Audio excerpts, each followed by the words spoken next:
Glória a Jesus. Paz do Senhor a todos. Amém. Amados, abra sua Bíblia. Segunda carta de Paulo a Timóteo, capítulo de número 3. Vamos ler só um versículo. Segunda Timóteo, capítulo 3. Vamos ler só o verso de número 12.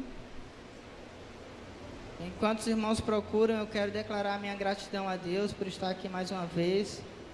E quero agradecer de coração ao pastor Gerson, a liderança aqui da igreja, aos demais irmãos, por terem nos recebido essa equipe de obreiros e alunos ali da Escola de Implantação de Igreja. Eles estão ali na base da Missão Ceifa, em Pacajus, há quase 3 meses. Um curso preparatório para serem missionários pioneiros, missionários plantadores de igrejas. Então, eles vão ser divididos em 2 equipes, nós somos 13 alunos e acho que 12 obreiros.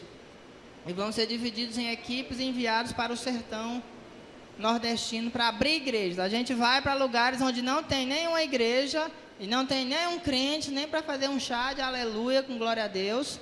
E vamos iniciar uma igreja a partir do zero naquele lugar. Aí você pergunta, irmão Fran, ainda tem lugar assim? Tem, é muito. A gente julga que Maracanaú é uma igreja atrás da outra, uma igreja do lado da outra, uma igreja encostada na outra. Mas tem muitos lugares, meus irmãos, cidades inteiras que tem 100 e poucos crentes. Locais com 5.000 pessoas que não tem nenhum crente. Não é longe não, é aqui no nosso Ceará, é aqui no Sergipe, é aqui no Piauí. E Deus tem nos desafiado a isso, a ir além, onde Cristo ainda não foi anunciado, a não edificar sobre fundamento alheio, aí onde o Evangelho precisa ser anunciado aos locais menos alcançados no Nordeste. Esse é o desafio que Deus colocou no nosso coração. E Deus tem levantado pessoas para ir, tem levantado parceiros para ajudar, para ofertar, igrejas corajosas para receber. E essa é a 6ª turma de implantação de igreja, para a glória e honra do nome do Senhor. Nesses 5 anos de Escola Nordestina de Implantação de Igreja, a gente abriu 11 novas igrejas no Nordeste, para a glória e honra do nome do Senhor. E você perdeu uma oportunidade de dar um glória a Deus. 11 novas igrejas foram abertas e o pessoal está louvando e adorando ao nome do Senhor. Então eu quero agradecer de coração aos irmãos que têm orado, que têm ofertado. Eu sei que a igreja do Timbó é uma igreja comprometida com a obra de Deus, com a obra missionária, e eu sou grato ao Senhor. Realmente, eu sei que nessa igreja tem gente aqui que ora mesmo, lembra do irmão Fran, lembra da obra de Deus, lembra de orar para valer com compromisso, e eu sou muito grato a Deus. E você que ora por mim, pode contar o testemunho, Deus está respondendo a tua oração, está fazendo maravilhas, e eu estou testemunhando isso aqui nessa noite. Amém? Se você está estranhando que a minha voz está mais grossa, é porque eu estou saindo de uma gripe. Vocês sabem que a minha voz é bem fininha, né? Vamos lá. 2 Timóteo, capítulo 3, verso de número 12. Paulo ensinando ao jovem pastor de Éfeso, ao pastor Timóteo, ele diz o seguinte, verso 12, e também todos os que piamente querem viver em Cristo Jesus padecerão perseguições, meus irmãos. Faz parte da vida da igreja. A gente ouviu os irmãos falando do Egito, os irmãos falando da Coreia, os irmãos falando da China. Mas deixa eu dizer uma coisa importante. Se você for crente de verdade, se você for crente para valer, o texto diz, todos os que piamente querem viver em Cristo Jesus padecerão perseguição. Você não precisa morar na China, nem na Eritreia, nem na Coreia do Norte para ser perseguido. Basta ser um crente de verdade. Na sua empresa você vai ser perseguido. Basta ser um crente de verdade. Na sua escola você vai ser perseguido. Basta ser um crente de verdade. Na sua vizinhança você vai ser perseguido. E digo mais, se está faltando perseguição na tua vida, tem alguma coisa errada com o fato de você ser igreja. Você parece que não está sendo a igreja do jeito que é para ser. Avalie a vida de Jesus, a vida dos apóstolos, a vida da igreja primitiva, a vida dos homens de Deus, a história da igreja. Comum na vida deles era ser perseguido. Meus irmãos, a perseguição é meio que um catalisador da fé cristã. Sabe o que é um catalisador? É um negócio que acelera o processo. Perseguição acelera a santidade do crente, perseguição acelera a vida de oração, perseguição acelera temor a Deus, perseguição acelera a meditação na palavra. Crente perseguido é um crente bom. Não quero falar para os irmãos, o bojo de tudo que eu quero dizer para os irmãos é que perseguição, queridos, tem um lado bom. Que é isso, irmão Fran? Ser perseguido, perseguição tem um lado bom. Jesus deu ordens claras para a igreja primitiva. Antes de Jesus ser levado aos céus, ele deu uma ordem bem simples. Ele disse: olha, agora vocês vão receber o Espírito de Deus, vocês vão receber poder ao vir sobre vós o Espírito Santo, e vocês vão ser minhas testemunhas, tanto aqui em Jerusalém, como na Judéia, em Samaria e nos confins da terra. Vocês vão ter que levar essa mensagem que alcançou vocês e abençoou vocês para bem longe. E todo mundo achou tremendo, deu glória a Deus quando Jesus fez isso, disse essa mensagem, deu essa ordem, deu esse mandamento. Não é só aqui, é para ir pregar para terras distantes. Aí Jesus subiu ao céu, bonitinho, a nuvem escondeu Jesus, todo mundo ficou olhando. Os anjos vieram, disseram que do jeito que ele foi, ele ia voltar. Aí todo mundo ficou lá amando Jesus, se lembrando de Jesus, mas ninguém saiu de Jerusalém. Todo mundo ouviu a ordem, todo mundo entendeu o que Jesus queria, todo mundo sabia que Jesus era Deus, todo mundo sabia que o poder de Deus estava, o poder que estava em Jesus agora estava com eles por causa do Espírito Santo, mas ninguém saiu de Jerusalém. E Jesus mandou ir para Jerusalém, Judéia, Samaria e confins da terra. Gente, parece que foi de propósito. Isso está em Atos capítulo 1, verso 8. Aí parece que é brincadeira, o trocadilho. Se você pegar Atos capítulo 8, verso 1, sabe o que é que diz? Diz que levantou-se uma grande perseguição contra a igreja que estava em Jerusalém, e os discípulos perseguidos tiveram que fugir de Jerusalém para a Judéia, Samaria, para onde eles tinham que ir. Jesus mandou ir sair de Jerusalém para a Judéia e Samaria. Sabe o que foi que fez eles obedecerem ao negócio? Perseguição. Estava todo mundo acomodado. Gente, estar em Jerusalém é bom. Está no conforto da nossa igreja, no conforto da nossa casa, no conforto da nossa língua, no conforto da nossa comidinha brasileira, no conforto do nosso jeito de ser, no conforto do nosso sol abençoado aqui do Nordeste. É bênção. Mas é preciso sair desse conforto para ir para a Judéia, para Samaria e para os confins da terra. É preciso obedecer a Deus. E uma vez que você obedece a Deus, você vai ser perseguido. E uma vez que você não quer obedecer a Deus, você vai ser perseguido para poder obedecer. Em 2003, eu vivi uma experiência sem igual, que foi, na verdade, foi meio que um pontapé para mim me envolver com missões. Eu já era um crente aqui do Maracanaú, era uma benção. Dirigi uma oração, fui líder de jovem, cantava no Mensageiro do Rei, lá do C2H, era professor de escola dominical, servia na igreja, mas não tinha um envolvimento real, não entendia exatamente a seriedade do comprometimento com a obra missionária. E alguém me convidou para ir para um evento. Olha, está tendo um evento de missões, parece que o negócio é grande. E eu fui. Eu nem conhecia a missão Portas Abertas. E era aniversário da Portas Abertas no Brasil. Naquela época a missão estava completando 25 anos de atuação. E o fundador da missão Portas Abertas, o irmão André, veio ao Brasil. E 3 igrejas aqui de Fortaleza, a Bethesda Sede, a Presbiteriana Independente, a Batista Central, 3 igrejas fortes, se uniram para trazer o irmão André para o Ceará. E eu lá sabia quem era o irmão André. Eu fui na onda. Gente, quando eu cheguei lá, tinha umas 7.000 pessoas naquela igreja. A Bethesda Sede, eu não sei se ainda é, mas era um lugar enorme. E começou a falar sobre cristãos perseguidos. E agora vamos ouvir o irmão André. Entrou um velhinho de 75 anos. O púlpito lá é grande, é enorme. O velhinho entrou correndo. E ele era vermelho, ele é holandês. Parece que ele já tinha andado pelo Nordeste há algum tempo. Ficou vermelho, estava vermelho da cor de um tomate. E uma saúde, uma vivacidade, contando os testemunhos de quando ele entrava na cortina de ferro do comunismo, contando os testemunhos de entrar para pregar o evangelho na Albânia, que é o único país do mundo a se declarar, que se declarou na época do comunismo como um país ateu. e de como ele entrava com fusquinha azul para levar a Bíblia para os irmãos perseguidos, onde não podia entrar a Bíblia.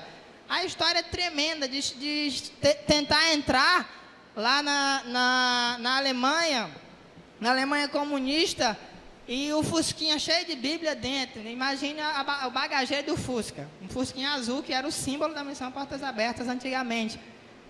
E ele disse que entrou e a cancela lá, os guardas do Partido Comunista estavam lá e fecharam. E ele disse que orou, pronto, agora vai dar certinho, vou ser preso aqui na entrada e não vai deixar eu passar de jeito nenhum.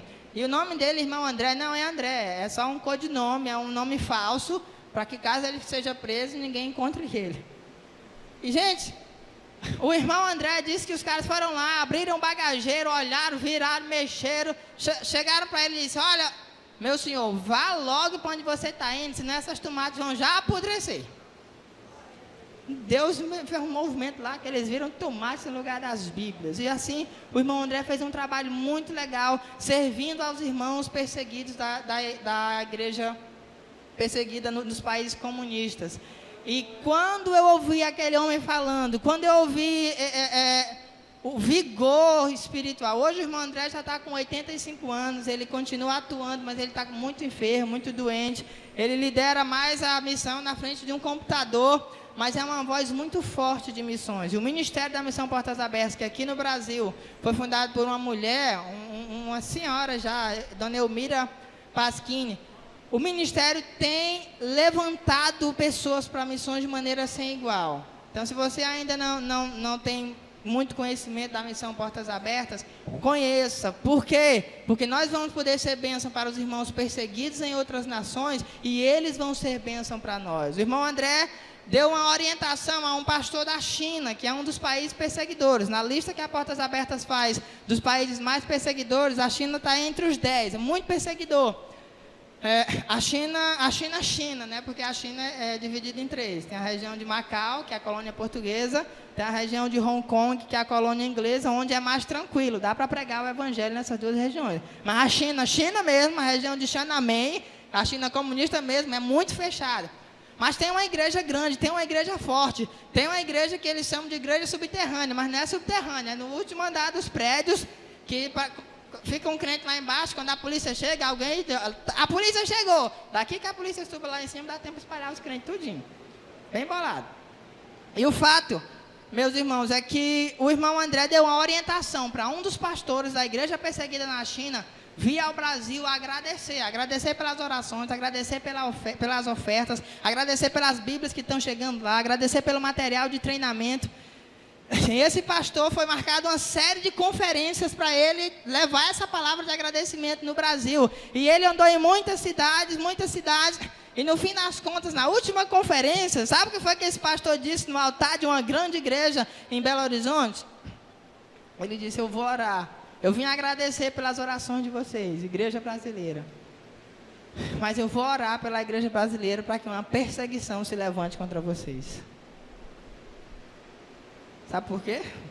Porque ele andou pela igreja brasileira. E ele percebeu como está a igreja brasileira. Gente, quer ver um crente bom? É um crente perseguido. Você tem ideia do vigor espiritual? A pessoa está... Ela pode morrer por seguir a Cristo. E isso faz o evangelho na vida dela ser algo forte. Ser algo tão firme. Esses crentes que falam aqui que a lei islâmica dá expulsão ou morte para quem se decide ser cristão. Gente, os cristãos perseguidos são cristãos verdadeiros. A gente plantou uma igreja em 2008 em Juazeiro do Norte. Todo mundo dizia para a gente que Juazeiro do Norte era um lugar difícil de trabalhar e tudo. Em 7 meses a gente plantou uma igreja lá. E eu conheci algumas congregações de Juazeiro do Norte. O pastor Flávio Florentino me levou. E é interessante, na colina do Horto, onde está a estátua do Padre Cícero, que é um ponto-chave da Romaria, que a Romaria de Juazeiro do Norte é a 2ª maior Romaria do Nordeste. Interessante que tem uma igreja Assembleia de Deus. Na subida, a igreja, eu acho que é uns 150 metros da estátua. Corajoso quem plantou aquela igreja lá. O teto da igreja, meus irmãos, é reforçado. Sabe aquelas telhas grossas? Por quê? Porque virou tradição entre os romeiros.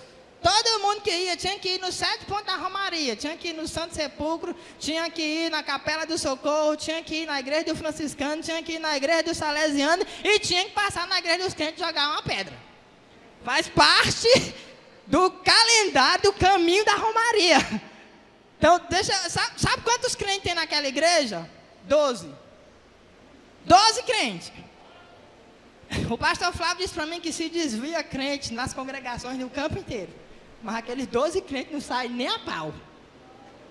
Aqueles 12 crentes têm o orgulho de ser, eu sou crente nos pés do Padre Inciso. Eu sirvo a Deus aqui nesse lugar. A gente louva e adora a Deus. É difícil alguém se converter, mas quem está convertido, está convertido. Porque perseguição fortalece a fé. Então eu estou já entrando em coro com o pastor da China. Eu estou já entrando em coro para orar com ele. Senhor, levanta a perseguição contra a igreja no Brasil. Sabe o que está acontecendo, irmãos? Está com menos de 1 ano que esse pastor foi embora. E parece que ele profetizou. Está com menos de 1 ano que ele voltou para a China. E está se configurando uma perseguição no Brasil. E acreditem, isso não é ruim, isso é bom. Isso vai nos fazer ser crentes melhores. Perseguição catalisa a santificação na vida da igreja. Uma igreja perseguida é uma igreja militante. Sabe o que aconteceu quando Estevão foi apedrejado? Sabe o que aconteceu quando Saulo começou a perseguir fortemente os crentes, prender, arrastar pelas ruas, entrar dentro das casas, maltratar os crentes publicamente? Essa igreja começou a se espalhar. Só que a Bíblia diz que eles não se espalhavam correndo alucinadamente, feito louco. Enquanto eles fugiam, a Bíblia diz que eles anunciavam a Cristo. A perseguição gerou uma militância. A perseguição fez com que a igreja saísse da zona de conforto. A perseguição fez com que a igreja chegasse aos confins da terra. Gente, em pouco menos de 40 anos, a igreja saiu de Jerusalém e alcançou todo mundo conhecido da época. Por quê? Cheia do Espírito Santo. E com o Império Romano e o judaísmo no encalço. Cheia do Espírito Santo e com alguém cutucando atrás. Quer ver você pegar uma carreira boa? Bote um pitbull atrás de você, querendo lhe morder. No instante você aprende a correr. No instante ninguém aprende a pular cerca. Eu não consigo não, deixa estar. Então, meus irmãos, precisamos de uma perseguição. E não se enganem, Deus está providenciando isso para nós. Agora, firme, seja firme, não se desestabilize da tua fé, seja uma igreja militante, seja uma igreja missionária enquanto é perseguida. Essa perseguição que é religiosa, a grande maioria da perseguição que vivem os cristãos do mundo tem a ver com o islamismo. Agora, sabe por que os muçulmanos perseguem tanto os cristãos? Por uma coisa que nós deveríamos ter que eles têm. Os muçulmanos, meus irmãos, eles levam a fé deles até as vias de fato. Imagine um cara pilotar uma aeronave, aprender a pilotar um avião, depois sequestrar esse avião, depois pegar o controle do avião, e depois ele mesmo tacar o avião num prédio de concreto. Fé. Ele faz isso porque ele acredita que ele está servindo ao Deus dele.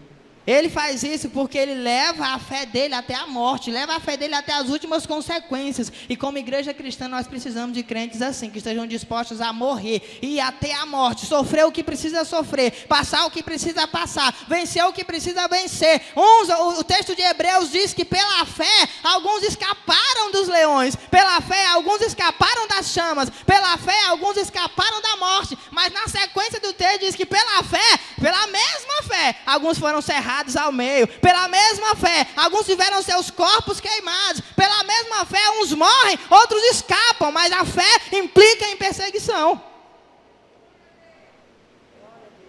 Sabe o que é que nós precisamos, queridos? Nós precisamos viver a fé até as últimas consequências. A tua vida foi entregue a Deus, então, gente, você inteiro, espírito, alma e corpo foi entregue a Deus. Tem gente que faz uma briga tão grande por pouca coisa. Uma vez tinha um irmão reclamando para dar dízimo.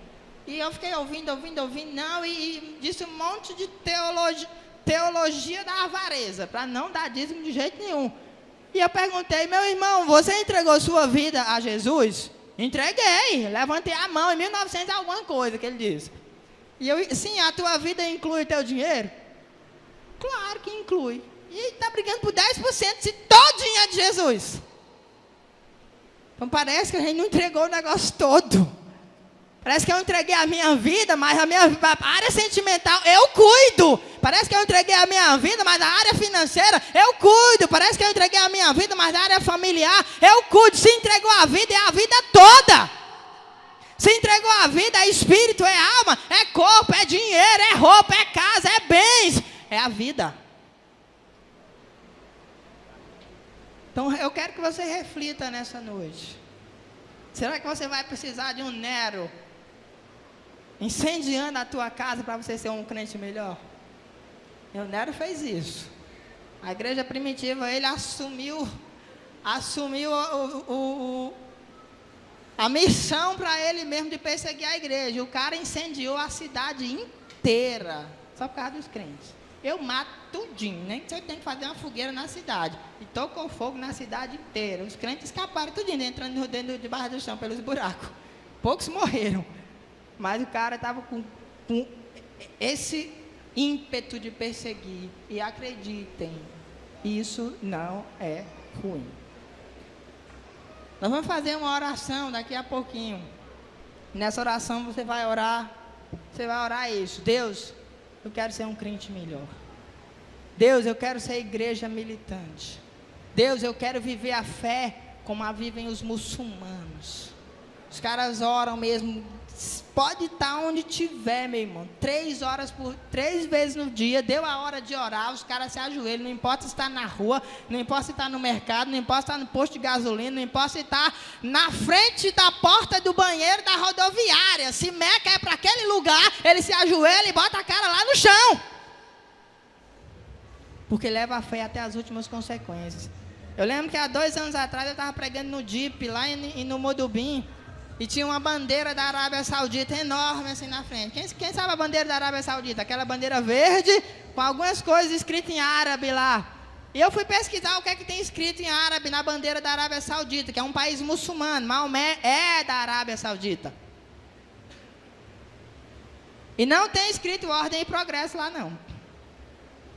Sabe o que é que tem escrito? Na bandeira nacional, somente Alá é Deus. E Maomé, o seu único profeta. Tem escrito na bandeira a confissão de fé islâmica. Sabe por que eles perseguem os cristãos na Arábia? Porque eles levam a fé deles a sério. Porque eles levam a fé deles ao ponto de colocar estampada a declaração de fé na bandeira nacional. E é isso que Deus quer de nós. A tua declaração de fé exposta, meu irmão, na tua blusa, exposta na porta da tua casa, exposta na Bíblia que você carrega na mão. A tua declaração de fé, as pessoas têm que saber em que você crê, quem é o teu Deus. Isso tem que estar exposto, isso faz parte de ser igreja. Não pode estar escondido debaixo do alqueire, tem que estar no velador. Jesus disse que não se pode esconder uma cidade edificada sobre o monte, e isso somos nós, e a igreja de Jesus tem que ter visto, tem que ser vista. Se funcionar, se é a igreja que está dando certo, vai ser vista. Agora não é para aparecer. A visibilidade da igreja acontece, sabe por quê? Porque a igreja, meus irmãos, é a contracultura do mundo. Aí o mundo está caminhando para um lugar, o mundo está descendo. É uma corredeira, é o rio Jaguaribe vindo de lá. E a igreja é a contracultura. A igreja é o que vai contra a maré, é o que vai contra as águas caudalosas do rio, vai subindo. Então a igreja é como um entrave, é um empecilho para o mundo. Jesus disse, sabe por que o mundo vos odeia? Porque vocês não são do mundo. Se vocês fossem do mundo, o mundo amaria o que era seu. Mas porque vocês não são do mundo, é porque vocês são odiados. Deus nos tirou do mundo, nos tirou desse sistema, mas nós estamos aqui para ser influência nesse sistema. Você está aqui para ser luz que brilha na tua escola. Você está aqui para ser luz que brilha na faculdade. Você está aqui para ser luz que brilha na tua vizinhança. Você está aqui para ser luz que brilha no teu trabalho. As pessoas têm que olhar para você, ver algo diferente, ver que a tua vida é melhor do que a dele. E ver que a tua fé é real, ver que a tua fé influencia todas as áreas da tua vida e transforma você em alguém parecido com o Senhor. Esse tipo de fé, que me faz ir até a morte, que me faz entregar o que precisa ser entregue, para viver com Deus, é esse tipo de fé que Deus quer de nós. Sabe, quando eu olho para os muçulmanos, teve um tempo que eu estudei bastante sobre o islamismo, e eu percebi uma coisa interessante. Puxa vida, como esse povo vive a fé. E Jesus disse uma coisa interessante, que os filhos das trevas são mais prudentes do que os filhos da luz. Não condene os filhos das trevas em tudo, não. A prudência deles, aprenda. Aquilo que eles fazem de bom, aquilo que é uma virtude neles, aprenda. Gente, esse povo é virtuoso. Quando eu parei para estudar sobre o Ramadã, os caras passam 40 dias jejuando todo ano. E é um tempo que eles tiram, esses 40 dias, é um tempo de jejum e oração. E eles acreditam que esses 40 dias vão dar para eles suporte espiritual, para se manter firme na fé pelo ano inteiro. Gente, que tremendo. Você faria 40 dias de jejum por ano, para garantir o resto do ano? Você colocaria na bandeira do seu país: somente o Senhor é Deus, Jesus, o seu profeta. Deus quer de nós militância. Deus está configurando que a nossa igreja seja uma igreja perseguida. Sabe esse negócio de movimento homossexual? Meus irmãos, é só o começo. Esses dias a gente teve aula com um pastor lá na base, um pastor que é advogado. A gente tem uma aula sobre noções de direitos, e a aula acabou indo muito para esse lado. E, gente, eu refleti na aula, eu até disse lá na aula para os alunos que não vamos poder parar. O mundo vê a legalização dessa questão homossexual, o mundo vê isso como uma evolução social.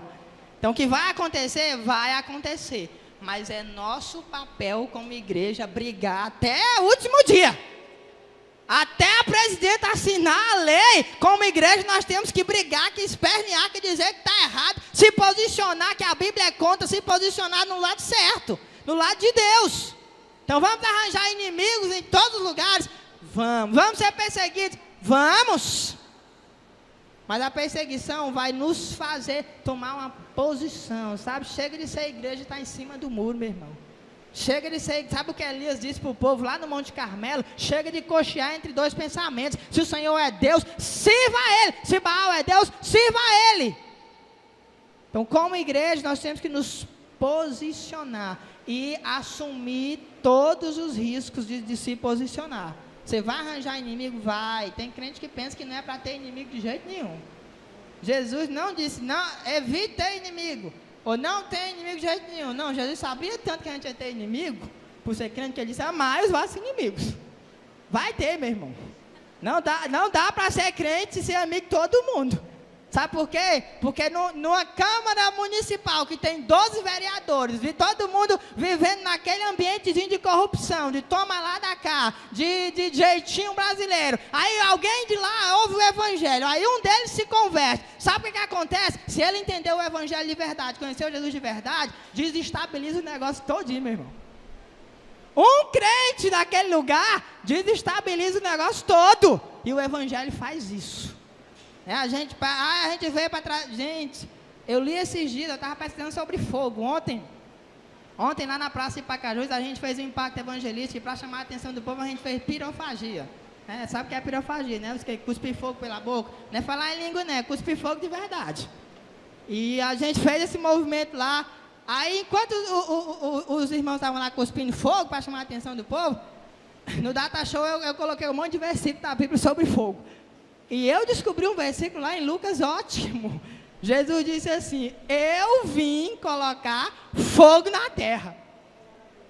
Eu não vim trazer a paz, eu vim trazer a espada. Eu não vim trazer harmonia, eu vim trazer dissensão. Jesus disse isso. Sabe o que ele estava falando, meus irmãos? Porque quando esse vereador se converte, Ele vai arranjar 11 inimigos naquele lugar, porque o negócio, o esquemazinho vai ser quebrado, não vai mais dar certo, vai perder a paz naquele lugar, vai gerar dissensão naquele lugar, vai pegar fogo naquela câmara, porque tem um crente lá. Deve ser assim na tua escola, deve ser assim na tua faculdade. A igreja tem um papel profético de denunciar o pecado, e a igreja está perdendo isso. Não é só sair do mundo, não é só, não, eu não faço mais isso. Sabe qual é a mensagem mais forte do reino de Deus? Sabe qual é a mensagem mais forte do evangelho de Jesus? É uma palavrinha chamada arrependimento. Gente, quando há arrependimento real, quando há arrependimento verdadeiro, desestabiliza tudo. E arrependimento, do contrário de que a gente pensa e muita gente ensina, não é somente mudança de atitude. Não é somente deixar de fazer o que está errado, né? Uma vez eu vi alguém ensinando e foi muito simplista. Não, é só alguém que rouba, não rouba mais. Alguém que mente, não mente mais. Alguém que bebe cachaça, não bebe mais. Não é só isso, meus irmãos. Arrependimento não é só mudança de atitude, não é só mudança comportamental. Arrependimento é mudança na mente. A palavra é renovação de mente, metanoia. Uma pessoa que se arrependeu de verdade, ele não vai mais fazer aquilo porque ele entende que aquilo é errado, que aquilo ofende a Deus, que aquilo faz mal para ele, e por amar a Deus ele não faz aquilo mais nunca. Isso é uma pessoa arrependida. Se você pegar um bêbado que vive caído aí pelas ruas, pela sarjeta, e leva ele para algumas reuniões do AA, ele, acredite, vai deixar de beber. A vida dele, acredite, vai melhorar. Mas não é a proposta de Jesus nem do Evangelho melhorar a vida de ninguém. Jesus não veio melhorar a vida de ninguém, Jesus veio mudar completamente, transformar radicalmente, pegar a vida velha que você está vivendo, jogar na lata do lixo e dar uma novinha em folha, para você começar a viver agora. Não, a panela que está suja, Jesus vai passar bombril, não, é jogar a panela velha no mato e comprar uma panela novinha, para você cozinhar comida boa. Esse negócio de panela velha que faz comida boa é mentira do diabo. Panela nova, uma vida inteiramente nova. As coisas velhas já passaram e eis que tudo se fez novo. Essa é a proposta do Evangelho. Sabe, uma mulher que é prostituta, muito interessante. Ela, na mente dela, ela é prostituta porque ela precisa disso para sobreviver. É um emprego para ela. Ela não gosta. A maioria delas reconhece que é ruim, que é uma lástima, que não é bom, mas é uma fonte de renda para ela. Aí chega na comunidade dela alguém que monta uma facção, uma fábricazinha de costura. Aí aquela mulher vê naquilo uma fonte de renda. Sabe o que acontece? Ela entra naquela facção, ela vai aprender a costurar, ela vai deixar de ser prostituta. Porque ela vai estar ganhando dinheiro costurando. Essa mulher se arrependeu da prostituição, sim ou não? Claro que não. Ela deixou de se prostituir, mas a prostituição na mente dela ainda está lá. Ela não se arrependeu. Sabe o que vai acontecer se a facção quebrar? Se der uma crise financeira e o negócio fechar, ela vai voltar a se prostituir de novo. Mas quando alguém conhece o Evangelho, quando alguém conhece Jesus, quando o arrependimento é real e é genuíno, gente, essa mulher não se prostitui mais nem a pau, ela vai vender cocada, mas não se prostitui mais, porque ela entende, na mente dela, a transformação aconteceu na mente, e essa mulher, embora os homens que ela servia, os clientes dela vão perseguir ela, vão reclamar dela, mas ela vai aguentar toda essa perseguição, porque ela entendeu, Jesus mudou a minha vida, eu me arrependi, eu sou crente agora, eu sou uma nova criatura, a minha vida foi transformada. E é esse tipo de fé que Deus quer de nós. Vamos ser igreja perseguida, mas vamos ser igreja perseguida direito. Vamos ser igreja perseguida que tem a fé catalisada. Vamos ser igreja perseguida que apoia uns aos outros. Vamos sim apoiar os irmãos na China. Vamos sim apoiar os irmãos na Coreia. Mas, meus irmãos, acima de tudo, vamos viver nossa fé. Vamos ser perseguidos? Vamos. Qual melhor crente você for, mais perseguido você será. Se todo mundo gosta de você, deixa eu contar um mistério para terminar. Se todo mundo dá maior valor a você, tem alguma coisa errada na tua vida, meu irmão. Jesus disse assim: ai de vós, quando todos vos louvarem, porque assim fizeram os vossos pais aos falsos profetas que vieram antes de vós. Se todo mundo gosta de ti no teu trabalho, você não está pregando o evangelho lá não, meu irmão. Se todo mundo gosta de você na tua escola, tua luz não está brilhando não. Se todo mundo na tua vizinhança te acha o máximo, esse cara é você, está errado. Como igreja, você tem que ter o papel profético, denunciar o pecado, pregar em amor, mas pregar profeticamente, amém? Vamos ficar de pé e vamos orar. E eu quero que nessa oração você sinceramente peça a Deus, Pai, eu quero ser um crente de verdade, e se for preciso vir perseguição, eu quero aprender a lidar com essa perseguição, eu quero ser fiel até a morte, se preciso for, amém? Vamos orar.